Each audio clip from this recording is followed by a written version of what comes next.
Welcome to Monday's devotions, and today we move on into Genesis 22 to one of the most fascinating stories in the life of Abraham. So, Genesis 22, and reading from verse 1.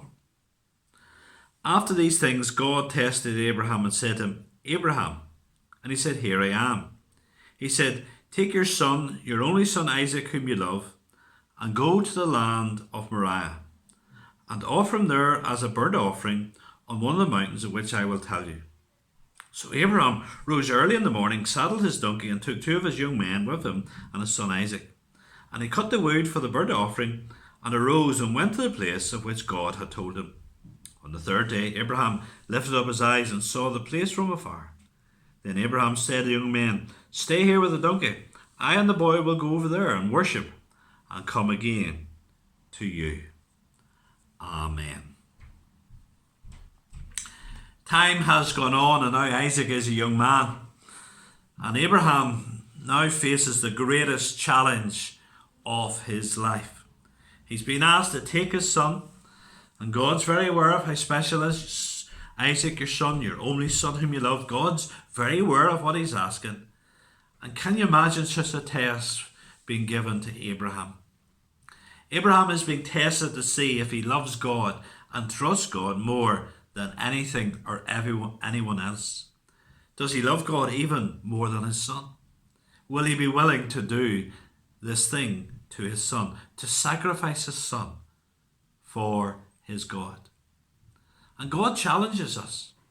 Jesus spoke about how we can't love our family, father or mother, more than we love him. He has to be first in our lives, even before family members. We have to put God absolutely first. The first commandment, you shall have no other gods before me. It could be translated, you shall have no other gods in my face. You should have no other gods in my presence. In other words, God should have no competitors.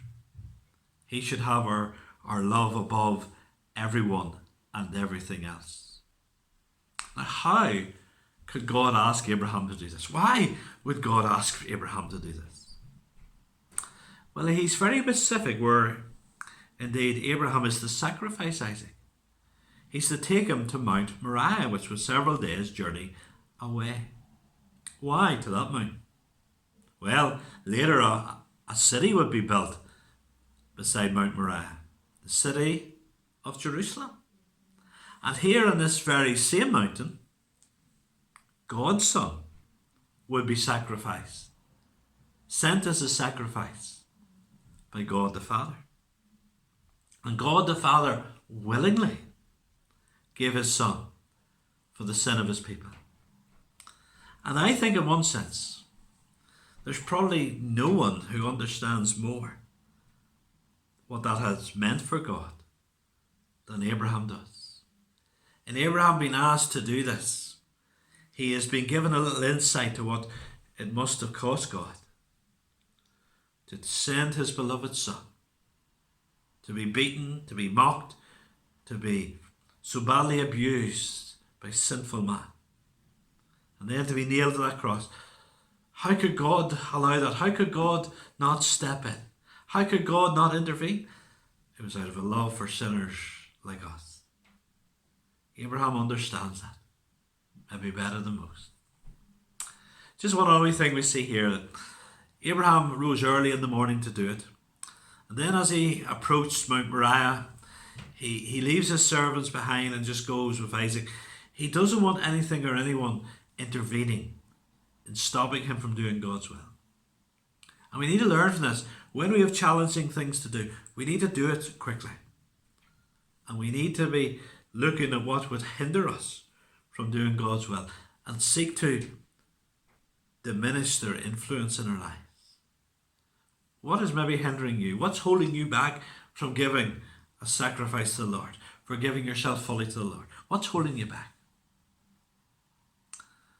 Look and see what maybe you have to deal with.